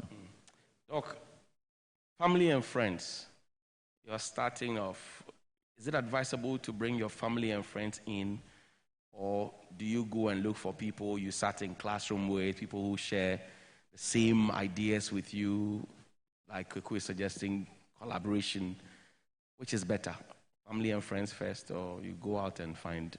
The quick answer is work alone. You should work alone? Alone. You should not do family and friends. No family, no friends, nobody else. You and your machines, period. Why? First thing in 1954, suggested that human beings compare. And because of comparison, which can be upward or downward, things do not work when you are two. Because of comparison theory, the person that you are working with will start to assess whether you are cheating him, you are helping him, or he is rather helping you. So eventually, he tries to assess his performance, his output, vis-a-vis the money that comes into the business. And he starts to misbehave. Whether family, friends, classmates, whatever. I have so many bitter experiences with mates, with family members, that I don't know where to advise. My personal experience, over 40 years experience, none of them can give you your heart's desire. So I would prefer to be on your own. Meanwhile, you know that your dream is to grow your business big, which requires certain people, certain hands to come on board. To me, it's luck. He was saying that you have to get the team to have a similar vision, similar ideas. To me, for now, it's only by luck that you come by such people. As of today, my watchman who joined me 20 years ago is my general manager. Wow. At the expense of the Greeks, who keep on teasing him. Manager, meanwhile, you don't have a suit. By me, the CEO, I believe in him. And for that matter, I've also engaged teachers to help him shape his English and mathematics. But for honesty, reliability, loyalty, commitment is coming from this guy. Wow. Meanwhile, I have an accountant who changed zeros. So is that what they went to school to study? Marketers. I have my debtors list, long list, about 2 million CDs worth. I said, go round. They've gone round. 6 months' time. Okay, I get somebody else to follow up. Oh, I've already paid. And these days, the trick that they go collect the money and put the treasury bill. 90 days treasury bill. And so after 90 days, they go and collect their money, bring it to the company, and they take their profit. Why should they do that? Wow. So I end up micromanaging. Sometimes you call the person, the debtor, and he says, I've already paid. You call the marketing director, why has it happened this way? And in no time, they resign. It's terrible. It's terrible. So, I've lost track of your question. Whether family members, it's okay. You're on track. We're enjoying you. Now, so I'm saying that I've written a book seriously. Okay. On attitude. Attitude. Okay. I've written a book on attitude, and the first principle is reliability. As a group of people, we talk about honesty, but we are not reliable. We are all coming to the meeting at 10 o'clock. You come at 10:30. To you, you've been honest. You've come. But were you reliable? You take your car to a mechanic filled with fuel. He brings it to you empty. He has brought your car to you all right. But was he reliable? All of you, you must be guilty of borrowing somebody's pen and just deliberately forgetting to give it back. It's a system. And so, for lack of that trust, lack of that reliability, I've written a whole book. It's going for only 30 CDs. Principles of We'll send you an invoice. No problem. Reliability is key, dear viewers. We have to be a reliable group of people. Then the bankers can even give it to us, the loan at a cheaper rate. I hear you. Yes. Thank you very much. Mr. Buje, there's also the mad rush for certain kinds of businesses. So for example, when Check Check came, everybody wants to go and do Check Check. Fried rice by the roadside. Then came, now it's Momo. It used to be space to space. So you see that everybody is rushing towards it. Now the hot cake is everybody wants to become a lawyer. Must we all be rushing towards one point? Zabuje? No, I mean, I always say that building a business, you look for a problem and you seek to solve it. It is not because somebody has done it and so I can also do it, but really looking for a problem and seeking to solve that problem, and then you can turn things around. And people have their visions differently. I mean, somebody might have a vision of building a school. It doesn't mean that everybody should go and do a school, or somebody is doing payments, so everybody is doing that. Just to maybe say, maybe one thing about the collaboration, working alone, and things like that. People have different experiences. My company, we have 5 owners, and we are 20 years this year. We believe in systems. I don't sign everything. I don't approve everything. It is based on systems. And when you have systems in place, just like my big brother said, you might not trust people, but you trust systems. And the reason why a lot of things go that way is because we don't invest in systems. We don't invest in technology. Sending people out to collect money, and the banks know there could be suppression. Yes, you need the money back, but then you can solve it. You can have 100 people and put 200 people behind them and another 300 behind them to go and collect 2 cedis. But you can invest in technology that ensures that you remove the human factor from there, so that the person who is going to collect has no control as to how the money comes to you. And when we do it that way, we are able to scale with efficiency and technology. You see, there are a lot of things that have gone wrong because of lack of technology or fear of investing in systems, because we want to be the one that is in control. I don't want to be in control. No, I want the system to be in control. I don't want a situation whereby I have to follow everybody. We started with 10 people. Now we are almost 80. I don't know everybody in their company, and I don't need to. But I have a way of making sure that I'm in touch with all of them, technology. So with technology, we can turn a lot of things around and ensure that our businesses outlive us. Because, look, I can die when I leave here.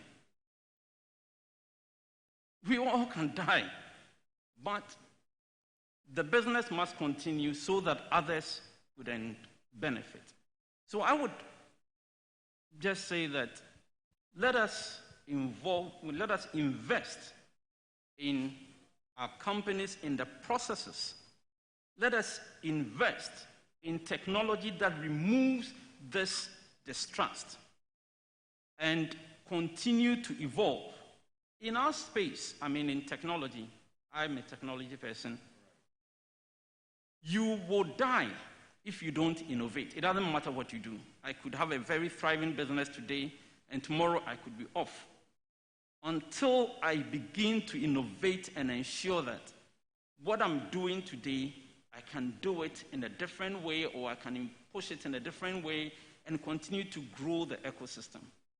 So let's introduce more technology as no matter what we are doing. And when we want to scale, let's ensure that our internal processes are done properly.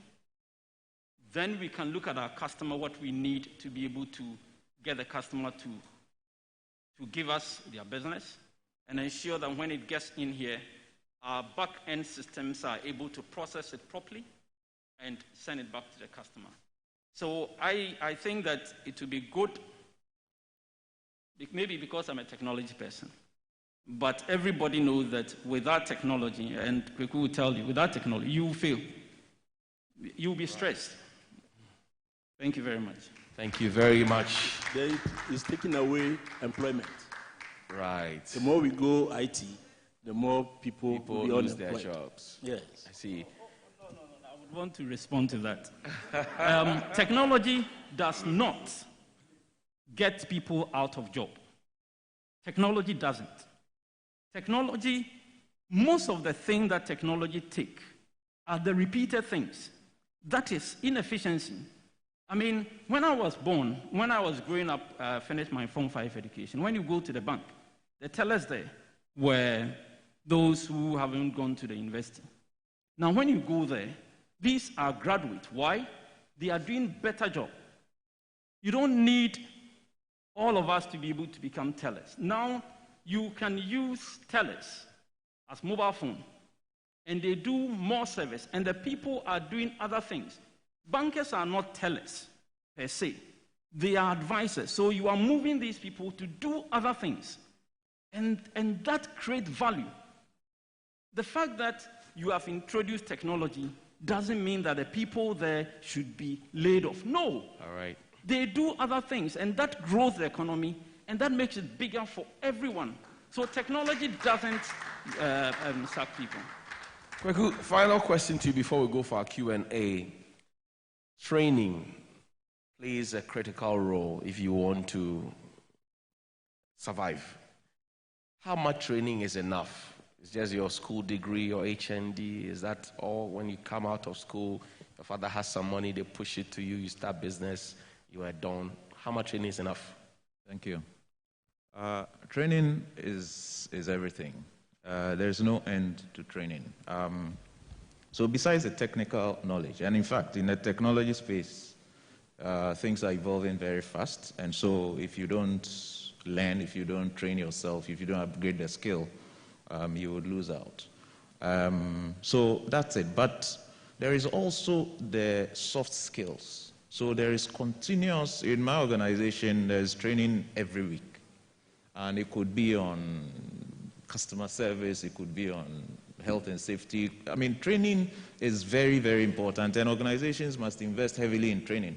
I mean, we have a whole training facility that ensures that employees actually take exams to ensure that, yes, you take exams on core values, for example. I mean, you need to live it, you need to behave like you are in the Automation Ghana group and not you are out there, because the society actually, that's one thing, and some of the attitudes, if you import into your company, will affect and what our senior brother is talking about. So there is the need for training to be a continuous program in every organization, and it must never stop. Thank you very much. Can we put our hands together for my panelists? And just to announce that Stanford Seed Network Scholarship Fund, they are pledge cards that will go around, and I encourage you to contribute your widow's mite to ensure that we give hope and support to persons who are enthusiastic of becoming tomorrow's business leaders. It starts from here, it starts with you, it starts today. So kindly pick one of the forms, fill it, pledge forms, and contribute your little quota. Questions, please. Questions. Do we have questions? Are there questions? If we don't, then we just wrap up. Do we have questions? Do we have questions, please? Yes. Kindly tell us your name and then you fire your question. Good morning. Okay, my name is Richard Ado, and I want to find out what is the best way to develop a good mindset by way of developing your brain to enable you do proper business or whatever you are doing.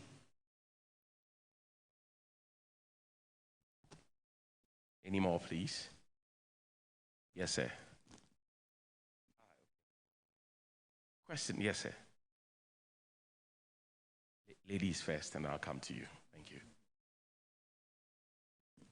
Thank you very much. My name is Karen Howe. Up on the stage, we have very seasoned business leaders who have raised businesses from, Bujay mentioned about 10 people now to 80. I know Automation Ghana Group, from probably a store to now, they have their own facility with a whole training room. What I want to find out is, in this room, even though a lot of us are entrepreneurs, not all of us are at the same level. And that's a good thing about the network. So I want to find out whether the three of you could just share a little briefly about the journey. Because the moderator was talking about get-rich-quick mindset and so on and so forth. The younger generation today, they see people in the likes of you, and they just see the toys that surround you. So if you could just share a little light on how did you move from 10 people to 80 people? How did Process and Plant move from Process and Plant to now a whole group of companies? How did Mikado, how did you transition from the very first pill you created to where you are now? Then the younger ones in the room can learn and know that it is not a 9-day wonder. It is actually probably a lifetime of trying to solve a problem or build something that you can leave behind. Thank you. Thank you very much. So my question goes to Romeo. Listening to Doc, he talks about practical challenges with the value system in the society and how that impedes business. I want to know from Romeo how they have navigated or transformed the culture and the attitudes and value system of his organization in their journey. Thank you. Thank you very much. Any more, please?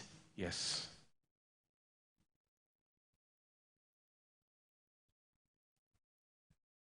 Thank you very much. My name is William Howe. I think, Romeo, you talked about systems. And I think throughout the whole seed network, we've learned about systems. But indeed, systems are run by human beings. And therefore, the challenge perhaps we find ourselves is having trusted people to run the systems. You being the technology person and perhaps with Kweku as well, how do we plan and gradually grow a stable team of people who run these systems? Because you have systems in place, the next day, the guy who is supposed to be in charge of the system leaves. Because whilst he was working with you, I'm an architect, right? Whilst I have architects working for me, he's doing a side business. When he goes home, he just needs his laptop and his brain, right? So he's running your system. The next day, he gets an offer somewhere. It's not even a full-time employment. He thinks it will take him 2 years to do it, and he resigns. And then you bring another person. And so it dovetails perhaps into Karen's question. Should we have a certain mindset that at a certain stage of our business, these things are bound to come? Are there strategies of mitigation that we need to put in place to help us till we get to a point of stability of people running systems? That's my question. Thanks. All right. Good afternoon, and thanks for the opportunity. I want to ask, listening to the panel, at a point I realized there was generational differences in terms of thought, which is appreciated because it enriched the conversation. Just want to find out if both of you, I'm talking about the IT consortium and then the Kama group, if you had mentors on your journey of building your businesses. And then secondly, I want to ask, okay, so I'm an HR person, and most of the time, when you address younger people who want to start their business, some who are already doing business, the thinking is, okay, I want to resign so I can start my own business. There's a school of thought that says that, okay, do it alongside whilst you are in employment. You know, you mentioned IT Consortium that you didn't actually go seeking money anywhere. It was the three of you that, how did you raise that fund? And how sustainable was it? Did you quit your business to start? Were you still in employment whilst doing it? And tell us about your own experience, practically how that helped. Thank you very much. I'm sure we have our 5, so we shall begin answering. You want to take the final one? Mr. Buje, yes. I think how did you a lot of the raise the questions money? seem to mention my name, so yes. Okay, let me pick it from. I'll take it from Helms, then I'll come and join. Okay, one, the processes, and we learned a lot in processes when we joined Stanford Seed. And I remember one of my biggest problems when I joined was instability of staff. You start and they go. I learned something from one of my mentors when I was growing up. Never be afraid to train, and never be afraid for people to leave you. Because people have different visions and ambitions. So when we started, and we had conversation with HR consultants as to how to solve those problems. Because I don't believe that I have the wisdom for everything. And the strategy we adopted was technology changes very fast. You train people and then they will leave.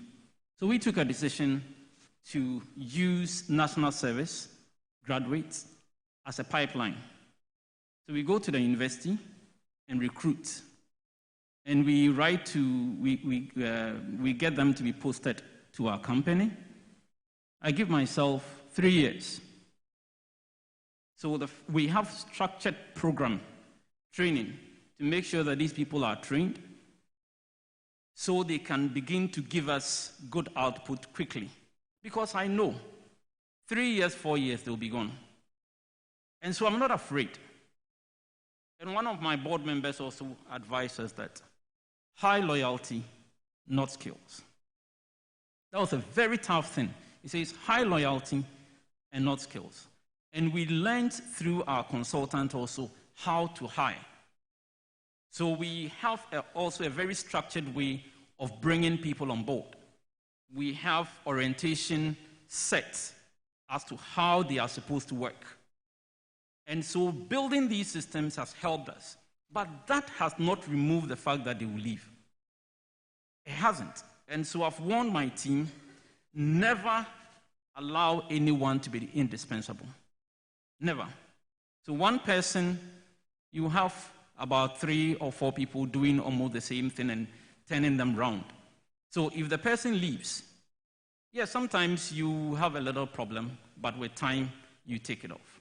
So, because like I said, we can all die. Your most loyal staff, brilliant staff can die tomorrow. And what do? It's the systems. So coming back to, okay, you have the system and the people to police it. I don't police things with human beings. I police system with systems. And sometimes so the loyalty helps with it. So coming back to, I'll come and tell the story. Coming back to whether you just start right from school or you do work and things, both works. I have examples that I can share. I did not do it that way. I believed in corporate life. That gave me experience to be able to run. So when the company was started, like I said, we are 5 owners. Then the 3 were working full-time. It was tough, but we stuck in there. Then at some point, I talked to some of my mentors, and they said, Romeo, you cannot continue to go this way. Take the risk, quit, and manage this. And when I took that decision, the company changed. Changed to the point that people couldn't even recognize it. So yes, you can learn, but there is also the advantage of starting early, make your mistakes early, and then you continue. So both works.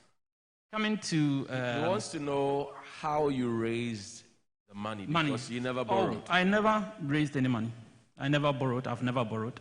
Up to now, we have never borrowed. So where were you getting their money to start anything? So I said that the first one we did was the enterprise solution. All we needed was our brain and a laptop.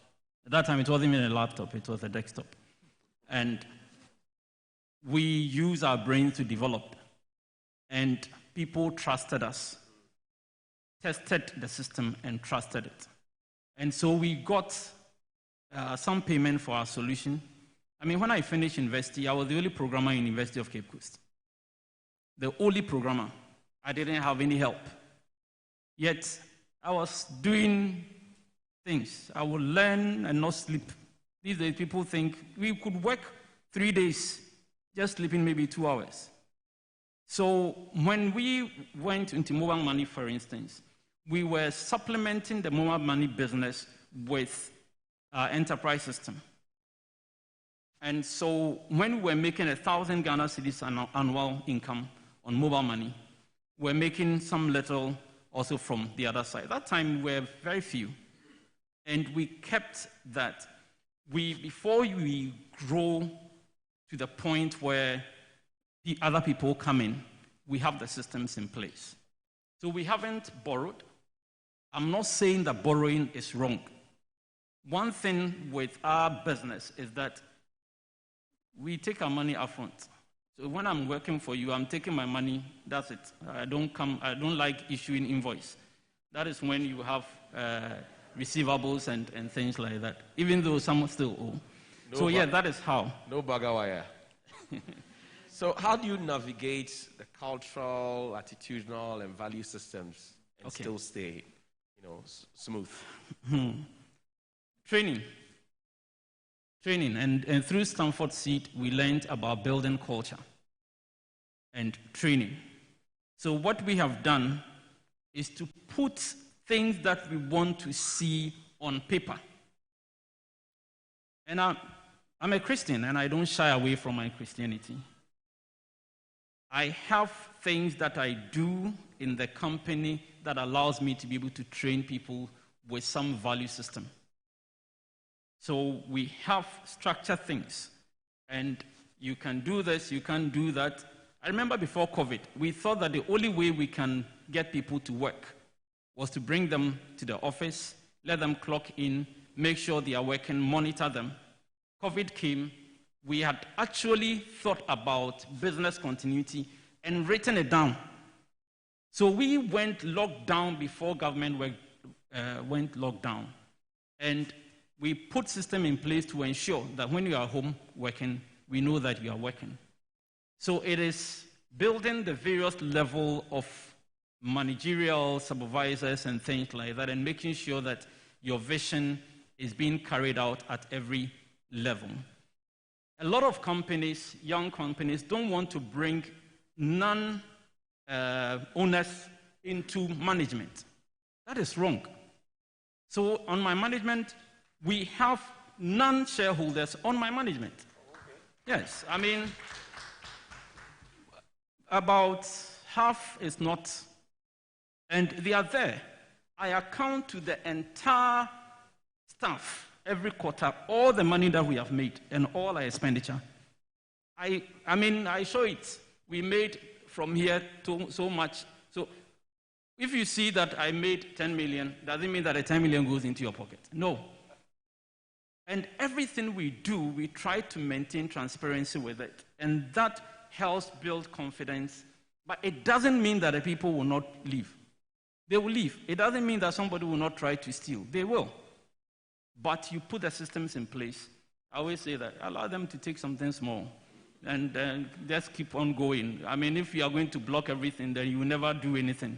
So that is... great. Okay, so Kweku, take this one. So what's the best way to develop a good mindset to enable you? That's the question the young man asked there. So a good mindset. Obviously, the can-do spirit, the possibilities. Romeo talked about accounting to the employees. We do the same thing. When employees see the results of their hard work, they begin to trust. And then at the tail end, there's a reward scheme. Now, that reward scheme is so important because whilst you are showing day in, day out progress from quarter one, quarter two, they are seeing progress And for each quarter, they know exactly what is in there for them, right? So gradually through these training, through the interactions, you get to build a trust and the mindset starts aligning. And so it's a lot of work, of course, from the company owner point of view. Another thing that Romeo said, which I do same, is that the management staff are non-shareholders and they take the decisions. I sit in and observe and ask the questions, but at the end of the day, the company is run by a team of young people who trust each other, and that actually brings the solutions. Okay, let's wrap up. Doc, I'll start this one with you. Share a bit of the journey. I know that we can have 3 days of speech from you and from Mr. Buje and Kweku as well. But in a nutshell, in 1-2 minutes, a bit of the journey, because she wants to know that it's just not all rosy and smooth. There are pitfalls here and there. It's not just the cars and the flashy things around you, but there is real hard work that goes into what we're seeing today. So 2 minutes in wrapping up for each one of us. Thank you for the opportunity. I must say that I also didn't start on a very positive with big capital. It's all about integrity, credibility. I started my business in Kumasi 1986 with nothing. Even getting the premises was on credit. The furnishing, credit. Getting the few drugs were on credit. So I pay, I collect, I pay, and I collect. So by 2015, we were 2 staff. Now I've gotten 500 staff.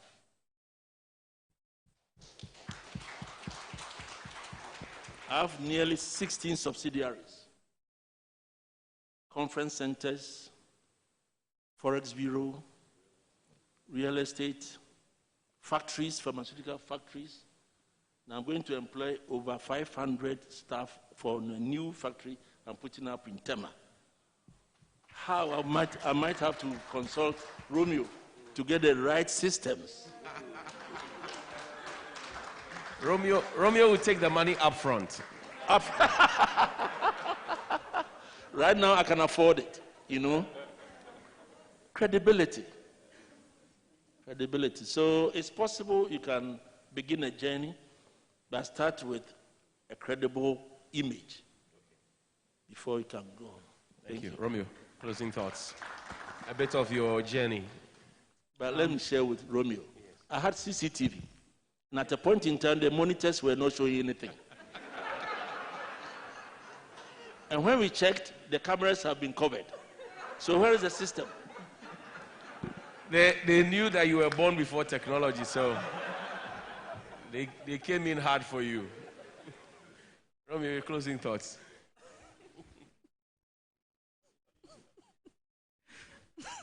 Sorry. He was watching Chinese movies.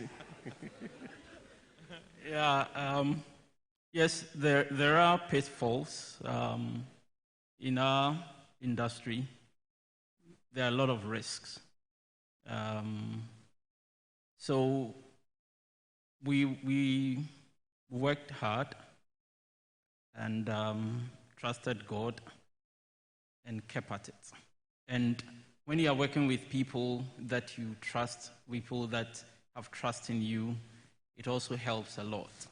So even though there are times that you might not have anything, I believe that once you keep at it, don't give up. I've seen a lot of people who have started a company and closed shop too early. Stick in there. There might be difficulties, but you definitely overcome. And please don't keep to yourself. Talk to others, seek help. And there are a lot of help around that can enable you to be able to scale. Thank you. Thank you very much, Kweku. You have the final word. Thank you. I would look at the people again. So we've been talking about you train people and they leave and all of that. we also have to look at hiring the right people. You know, it's a difficult task when you have a plan and you have a timeline to execute your plan, and you hire the wrong person, and after 6 months you realize that you wasted time. It costs a lot of money. So that is one thing that I always, look at, because you go through these challenges along the line, but it's the people who make the business. Machines, people, their market, but at the end of the day, if you have the wrong person in a key role, you have a big problem. So I would encourage all of us, if it's possible, get an HR consultant to help identify the right talent, and then you move with it. Thank you. Thank you very much. Let me give you 2 minutes quickly for a quick wrap up. 2 minutes, and then we will wrap up. For the everything, yes, 2 minutes, and then we will wrap up. I think we would all agree that it's been a wonderful session.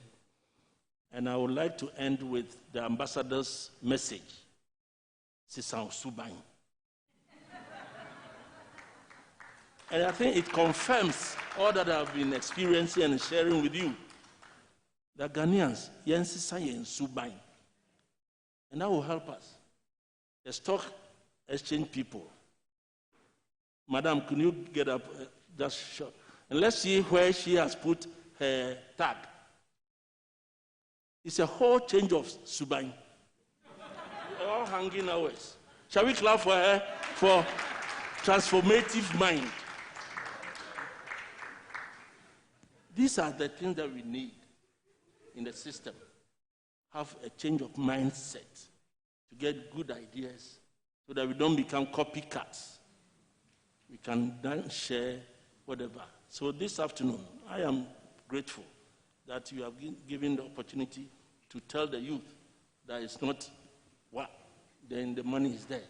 No, it's a process that they should take their time to do the apprenticeship before they can make it. Thank you very, very much indeed. As always, Nana Dr. Michael Ejikumado is the CEO of Mikado Holdings. Thank you very much, sir.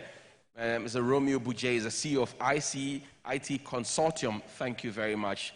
And Mr. Kwekwasma, also CEO of Automation Ghana Group. Most grateful for your time. Can we put our hands together for them?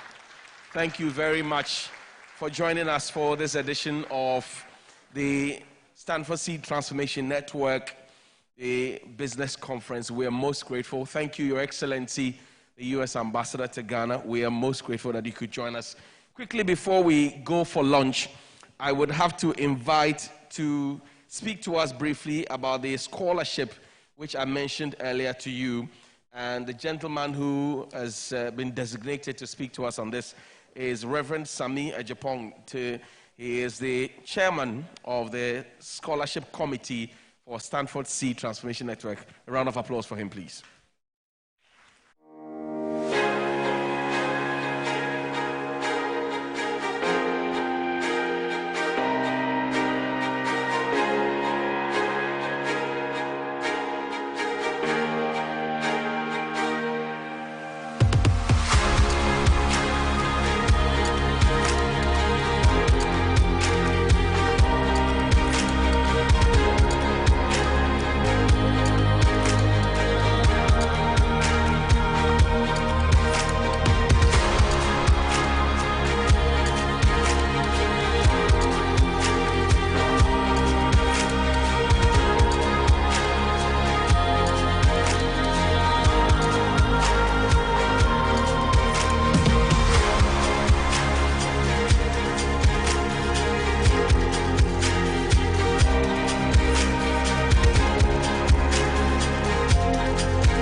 Hello? Are we ready for lunch? Oh, only some are ready for lunch. Some want to go home. Okay, I'm here just to make an appeal to everybody that is gathered here. It's concerning the scholarship fund that Stanford Seed Ghana has decided to embark on. As Stanford Seed Ghana grows, obviously our vision is also growing, and we decided on an area which we thought would have the greatest impact, and that is in the field of education. Being in education myself, I know the kind of impact it makes on an individual's life, not just the individual, but that of their family and indeed the community. So we decided to embark on this scholarship fund. Now, everybody here is blessed. Are you not blessed? Oh, I only had one amen. So the appeal to you is that if you are blessed, you should be able to bless somebody else, to bring somebody else up. And we know the kind of effects that education has on an individual. We have future presidents, we have future engineers, doctors, lawyers, innovators, inventors that are amongst us. But because of lack of opportunity, they are going nowhere. I always say that it doesn't matter how smart, how clever you are, if you are stuck in a village somewhere, you'll be chasing lizards and your intelligence will go nowhere. So we've embarked on this scholarship scheme, especially for those that have managed to get at least to the senior secondary level. Now, we currently have free SHS, so when they get to the university, that's where the challenge comes. And the scholarship is to help those that just can't make that jump. There are many that have had good grades, they've had offers into university, but they just can't make it. It's as simple as that. The finance is not there. So while we are waiting for free university education, we'll still have an issue to deal with. So today, it's an appeal to you that are gathered here to be a blessing to somebody, to bring somebody up. The Bible tells us what? He who lends to the poor, what? Lends to God. And as far as I know, God doesn't owe anybody. You'll be blessed. So right now, the ushers are around. They'll bring the envelopes to the tables. We are not necessarily taking the money now. You can make pledges to the fund. What we are trying to do at the moment, we are trying to get as much as possible. We start with the University of Ghana, at least have 5 or maybe 10 students that we can support for now, and then later, as the fund grows, we move to other areas of the country. So could I have the ushers going around? Everybody, I think everybody should take an envelope. Is that a good thing? Oh, you've all gone quiet. We have all been beneficiaries. Everybody that has gone through the Stanford Seed program has been the beneficiary of somebody sowing into our lives. Are you here with me? The course that we went through, we're talking about a $50,000, $60,000 project amount that had to be paid for that. Somebody paid for it. We only paid a small amount to get onto the course. So we have been a beneficiary of a kind of a scholarship. So it's our turn to give back into the society to also help somebody else up. So the envelopes are going round, or the pledge cards and envelopes are going round. So please, make sure that you have one. So there are different options. There are different options on there. You can decide to do a monthly donation, a quarterly donation, a yearly donation, or just a one-time donation. But whatever it is, please make sure you do something. Just as somebody has sown into your life, also sow into the life of somebody else, and you will be blessed. Thank you all very much for your attention. So has everybody got... Okay, let me see if you have an envelope or a card. At least everybody should take a card. As any student who has worked through the whole... Everybody should take a card, and then you can decide what you want to do. Even if it's a one-time payment, whatever it is that you want to give, whatever you are led to give, please, please make a donation.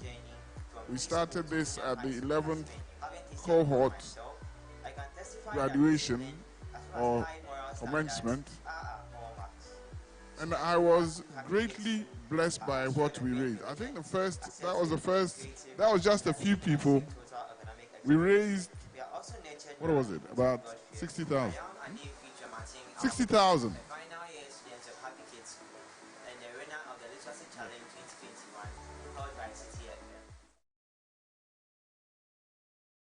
Okay, so we'll end it here. Everybody take a card and we'll come round and collect it later. Thank you all. God bless you. Thank you very much, Reverend Ejapon. We shall now have a photo session, and so we'll ask Her Excellency to step up with Madam President and her executive, and then we will find our places in between and have a very nice big family photo. Thank you very much.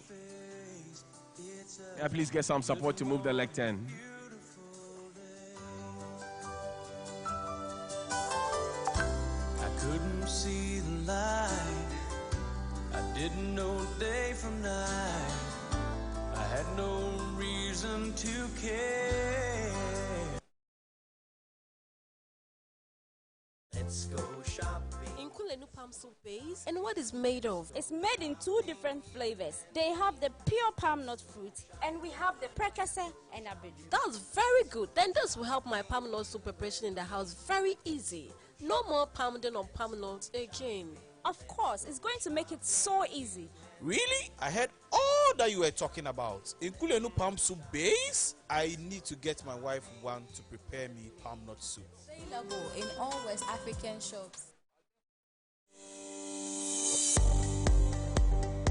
Since 1989, the Ghana Stock Exchange has brought together companies and investors to forward business growth. Listing on the Ghana Stock Exchange helps companies raise much-needed long-term capital to finance strategic business objectives. Going public also institutes good corporate governance and sound business processes, which helps sustainability and continuity of businesses. STN executives, please join us. And that's what we are about. Let's do the first one with STN executives. To make sure things work STN out Ghana executives, please. And with the same expertise, we invite individuals to come STN Ghana executives, Stock Exchange, please so join that us. Can, Can we have our speakers too? Please join us. Let's have a photo session. Come. Do business with the Ghana Stock Exchange, where you can raise long-term capital for your business or buy shares. It's your time. Some of us can stand up there. For more information, Ghana Stock Exchange. The short ones can stand down there. The tall ones, please go up there for me.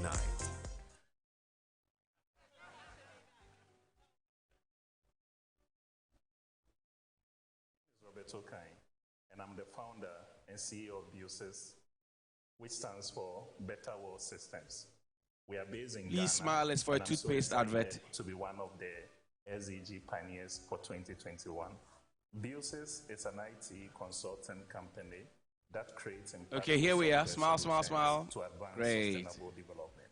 Beautiful. Our mission is to work with inspired people to deliver life-changing software solutions. Thank you very much. Lives and transform organizations. Can I have lunch? Thanks for coming. See you next year. Denso power bleach, Eyifi and Nkikawa, Denzel disinfectant, Eyama mortuary, baby and carbone, public toilet, any gutter, Denso antiseptic, Eyama Jaria, no kum one getting kitty and fire anymore. I feel you would Denso floor sanitizer. Ah, you're the paper form, say your tiles so. For paper, a kum one getting kitty na, no madame sham. Denso concentrated liquid soap. Kindly pick up your chits at the gate on your way out for lunch. Kindly pick up your chits on your way out for lunch. Thank you very much. Orange one no. Grease anyway you free factory one. Lemon bus hand wash. For sa. Mwawa na mamusa musuye sham. Denso product.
Ladies and gentlemen, please pick your lunch out there at the buffet and come right back into the hall to have your buffet inside this hall.